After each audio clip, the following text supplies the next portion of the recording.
And then in the fight, when they are in Baja, she says, she keeps angrily saying like, no, you don't understand. I don't need you. I just want you. She's saying it more in a way where she's like trying to convince herself more than she actually believes it. If someone is so aggressive about something they're saying like that, generally it means that they don't really feel it. They want you to believe it and they want themselves to believe it. Hey guys, welcome back. It's Missy. Today we're going to talk about episodes 7 through 11 of Love is Blind season 9. I thought we'd dive into the different couples and we talk about some of their behaviors and dissect my interpretation of why I believe they're doing what they're doing. And remember, this is an interpretation on my end. It is not factual. This is all for fun. And also keep in mind, this is a TV show. It's highly edited. These are just characters. Things are manipulated. Footage is manipulated. Things are taken out of context. We don't fully know the full story. And also keep in mind, at the end of the day, these are real people and they have struggles just like you and me. They're just broadcasting it online. So be careful, be more gentle with them and compassionate towards them. Before we get started, if you're new here, hi, my name is Missy. On this channel, we get to the root of the issue and we learn how to heal and deal. So if that's your thing, go ahead and hit that subscribe button. I would love for you to be a part of the fam. And if you already are a subscriber, you know I appreciate you so much. Also, if you struggle with anxiety, please don't hesitate to check out my book, Anxiety at the Root. We get to the root of your anxiety and heal it so you no longer struggle day to day with anxiety. The link is all down below. Let's get into today's video. So the first couple I thought I'd go into is KB and Edmond. So something I noticed with KB is that she has a very high tolerance for things, and because of that, she may not leave situations when it no longer suits her. It's very clear early on, Edmond has a lot of deep inner child wounds. He was in the foster care system. He constantly had a back and forth, which would naturally make him have an insecure attachment. And so that can come out in many different ways. You can see a lot of his inner child wounds come out when there's conflict or when he doesn't feel like his needs are being met. For instance, when they were at the bar where everybody was at, where all the singles and all the couples were at, he had made a passive aggressive comment saying like, I wish that I got told that I was perfect. One of the rules of being in a partnership is you never disrespect or criticize or embarrass your partner in front of others. That can cause later resentment, and it shows that there's a divide between you two. He said it in front of everyone, and that can be very embarrassing and very disrespectful, especially because there's a lot of context that was missing. Because of Edmond's inner child wounds, it seems like he's someone that needs a lot of validation since he lacked it in childhood. But that also means that he doesn't handle criticism well. And we see from some of the things that KB had mentioned that when he does get criticized, he does withdraw, or he dismisses, or he devalues what KB is saying. Now with KB, it seems that because she's dealing with someone that has a lot of inner child wounds, because she is a social worker and she's used to taking on that role of caretaking and dealing with people with traumas, it seems like she goes into that role of trying to deal with his traumas. And what it becomes is it becomes a mother-child relationship. So it always seems like KB is scolding her child when she's talking to Edmond. Like for instance, let's talk about the snowball date. First of all, Edmond was looking at KB like a little kid looks at their parent when they're being scolded. He looked irritated and like he wanted her to stop talking. He didn't look like he was trying to listen or he wanted to hear what she was saying. I think that's one of the biggest problems in their relationship, is that KB does feel like she has to go in that mother role and son Edmond. If you keep having to ask someone to take accountability or to apologize, that's not authentic. They need to learn to do that on their own. So I would say that naturally that shows that resentment's going to build and that relationship would never really work out. She would always feel like she is dating her child. And when they have children, it will get 10 times worse. The resentment will get 10 times worse. Part of the 4 horsemen is criticism. I also think shame on Love is Blind production for casting people that have such deep inner child wounds, and they should make sure that people have been through therapy, that have been through such intense traumas. So you can see some of Edmond's abandonment wounds come out, like when KB is upset with him, he immediately goes inward and he does want to deny what's going on. And then later on, he wants to immediately fix it, because at the end of the day, KB probably has been one of the most nurturing people that he's ever come across, and he's never really experienced that before. But it's not KB's job to heal his inner child wounds or to mother him. And KB did say something like, "You're making me go out of my character." That is her actually taking accountability off of herself. No one can force you to go out of your character. Can people do things that cause an emotion? Absolutely. But what you choose to do next is 100% up to you.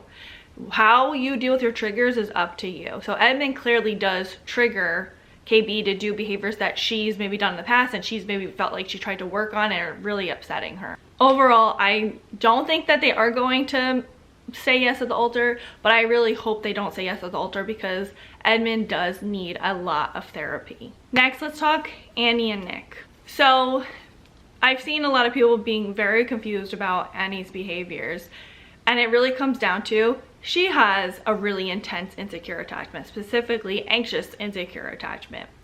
So when you have an anxious insecure attachment, you can get triggered very easily by anything that could be seen as abandonment. When Nick said he wasn't entirely sure if he was ready to go to the altar, after a few days of them even being together, which is a perfectly fine feeling to have, she took it in her mind and she saw it as, he doesn't love me enough and he's not going to go to the altar. So she got very defensive. I also think, it's very common with insecure attachment where when you have a partner, you'll put them on a pedestal. So you put all your needs and your wants onto this person. That's why she'll constantly say, like, I love you, no, like, I love you so much, you're everything to me, because she's put him on a pedestal of, like, she needs him and he's everything to her, and she's put it in her mind that he is everything. So because of that, she comes across as desperate. And then in the fight, when they are in Baja, she says, she keeps angrily saying, like, no, you don't understand, I don't need you, I just want you. She's saying it more in a way where she's like trying to convince herself more than she actually believes it. If someone is so aggressive about something they're saying like that, generally it means that they don't really feel it. They want you to believe it and they want themselves to believe it. Now, because of Annie's insecurities and the way that things would spiral in her head, it would cause her to put words in Nick's mouth. So he would say, like, I'm not sure, and she would say, you don't love me, you don't want to be with me, you're not 100% in this. And over time, that could be really taxing for somebody else to deal with. And Nick had mentioned, I don't want to continue to deal with this. Uncertainty triggers a lot of us. And because it wasn't 100% yes, the uncertainty triggered her to spiral and tell herself stories in her mind.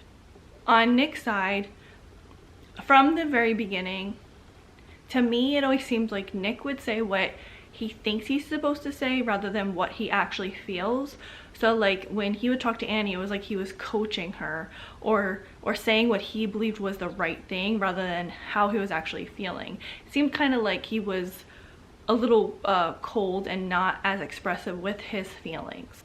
It could, a couple possibilities, it could be that he doesn't feel comfortable being vulnerable. It could be that he cares a lot about his image and how he comes across on the camera. But overall, the cast has also noticed that it seems like Nick is kind of more calculating and he doesn't appear genuine or authentic. Now with the breakup, one, we have to keep in mind, these people had a dream they were going to get married and they thought that dream was being fulfilled. Like they thought, I was going to get married. And when you believe that you have something and then it gets taken away, you can act in many different ways. And one way that both the girls had acted was out of that desperation of like, please, like, are you sure? Like, don't you want to give this a try or a shot, or like, do you know what you're doing? To me, it seemed like Annie didn't understand that her words and the way she treats people has consequences. She needed so much reassurance that it was overwhelming to Nick. And also, because like I had mentioned before, it seems like Annie puts Nick on a pedestal.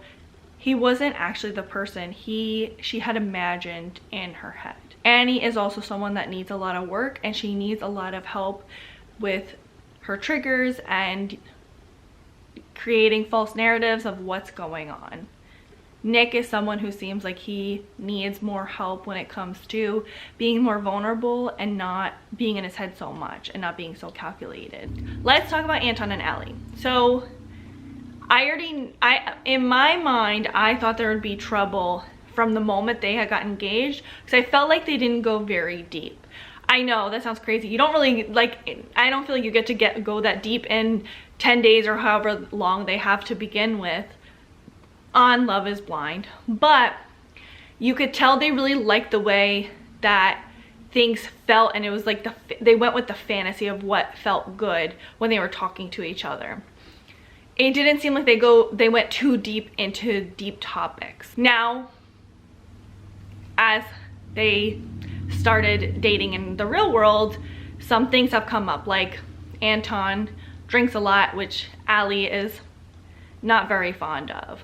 Or Anton kind of seems like he's a little passive aggressive, where he'll call her crabby or whatever it is. It seems like they both want to do what they want to do without consequences. Anton also seems like he's someone that doesn't want to take accountability. Like, for instance, when he was like thinking of what happened to tequila, it kind of, to me, on his face, it seemed like he knew there was no tequila, but he didn't want to make it appear that there was no tequila. So it seems like he does drink a little excessively. And then also another thing, like his partying, going to the strip club. It's very he say when it comes to, like, with his friend, and if he's still going or what's going on.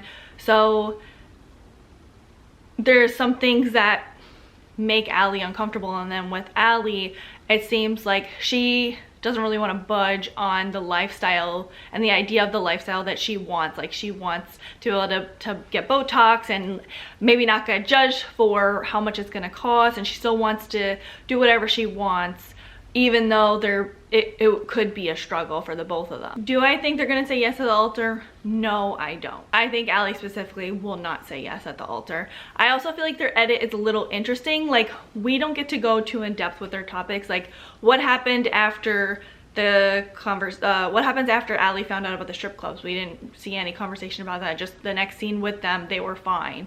Or we didn't get follow-ups about the drinking situation. I don't feel like there's enough details about the two of them. Now let's talk about Madison and Joe. Last week I had talked about how Madison has unspoken expectations. It doesn't seem she fully shares what she needs. She just goes to shaming. And then Joe is someone that is, when he is triggered, he withdraws and he avoids. It seems like Joe wants to avoid everything and he doesn't want to deal with anything. That's one of the reasons why he went so long and even went to go check out a tuxedo, because he wasn't fully in reality of realizing what he was about to do. And that may have also happened with his first marriage. He didn't realize until it was in his face, reality was in his face of, hey, this isn't a fantasy. Things are actually moving along and they're happening. One thing I think is important to talk about that shows that he was withdrawn and that he did kind of want Madison to maybe pull out was the discussion in the kitchen when Joe was questioning, like, are you really 100%? Are you fully in? It showed that he was having doubts and he wanted her to also have doubts too. So he didn't feel so bad when he did withdraw and leave the engagement. You could tell at the end he did feel really bad and he didn't want to cause her pain, but he also didn't want to be in that either, and he didn't want to be in the pain of the relationship. It seems like he doesn't know how to deal with emotional situations, and his go-to is constantly to withdraw and avoid.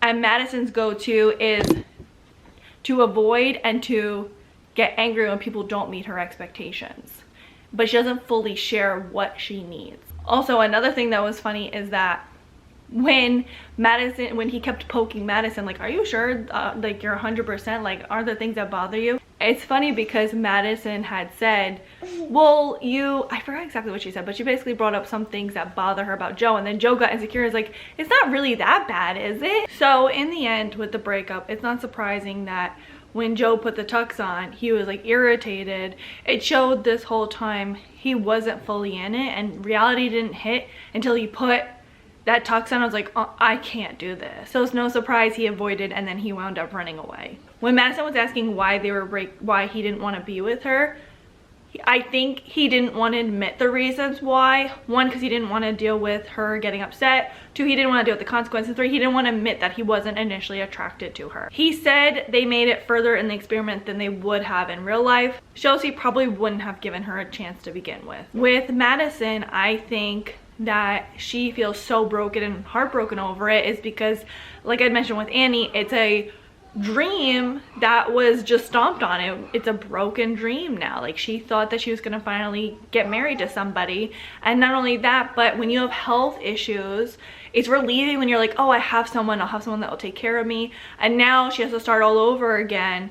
And there's always that fear of being alone, and being alone with health issues, that's very scary, especially if you might lose your sight. So that's why, most likely, in my opinion, why she broke down so bad. She already feels so insecure. She got broken up with. She doesn't understand why it's not working out, or why he doesn't want to be with her, and now she's dealing with all of this pain. And the last couple, Meg and Jordan. What I noticed with Meg is that she really wants things to be the way that she imagines in her head. So like when she would say she wants to be a power couple, she wants Jordan to appear a certain way, she wants to be a certain way with Jordan, the exact image in her head. Okay, it's the end of the night, my hair is a mess, my toddler woke up from their nap, I couldn't get my video done, so that's why it is a completely different setting. I feel like I look, oh my, I don't know how I look, but in the camera I look a little rough, sorry. Okay, so we were talking about Meg and Jordan. So what I've noticed about Meg is that it seems like when she would talk to Jordan about all her fears when it came to Luca, she was an overthinker. She did have fears of like doing the wrong thing, maybe getting in trouble. She had mentioned like, what if I bought this thing and you don't want me to buy this thing? She really wanted Luca's mom to like her. She just wants things to go right, or it seems like she wants to control things and make things just be okay. Overall, it seems like they had a pretty healthy dynamic throughout the episodes. The only thing that I would say were warning signs is that Meg seemed like she would be more emotionally invested and share what she was feeling and thinking, and Jordan seemed like he was more reserved and he more so would comfort her but not 100% reveal what he's thinking or feeling. Let's talk about the fight in the closet. So it seems like Jordan goes inward and he feels like he's a burden, and he especially goes inward when he is stressed. He doesn't want to talk about it, he doesn't want to reveal what's going on, which can be really hard in a partnership, because if you're not revealing what's going on, your partner's left in the dark and they don't know how to work with you. They want to help you with your needs, you're not able to help them with their needs, so you guys eventually will drift apart if you're not letting your partner in. You don't have to talk about things immediately when you get home from work, but you can just let your partner know, hey, like I had a long day, or I had a rough day, or just letting them know something that's going on, so that way they're not just kind of staring at the wall wondering how you're feeling. That leaves uncertainty, and that leaves a lot of anxiety, especially for someone that like Meg, who's an overthinker. And it also doesn't allow you to grow as a couple when you're not communicating what's going on. The whole point of being in a partnership is to combine two of your personal lives into one. Now that doesn't mean to just solely rely on each other and not have individual lives, but generally you usually want to confide in your partner. So it's interesting Jordan does not want to confide in his partner. There's a couple reasons why. I think this is my interpretation of why that may be happening. One, it may be he feels inadequate because Meg apparently makes more money than him and she has a completely different job. Maybe he feels like he wouldn't be understood, and it seems like he does not feel completely understood because Meg, you know, doesn't have a normal 9-to-5 and she can't relate to him. It seems like she has more downtime to have fun, like go play tennis or go out with her friends. He is someone that has to hustle, has like a 9-to-5, maybe even works more than that, works really, really hard to try to make ends meet. So he may feel that way. He may feel uncomfortable complaining or talking about things. Maybe he's been shunned in the past for talking about things, so he doesn't want to talk about things that are negative.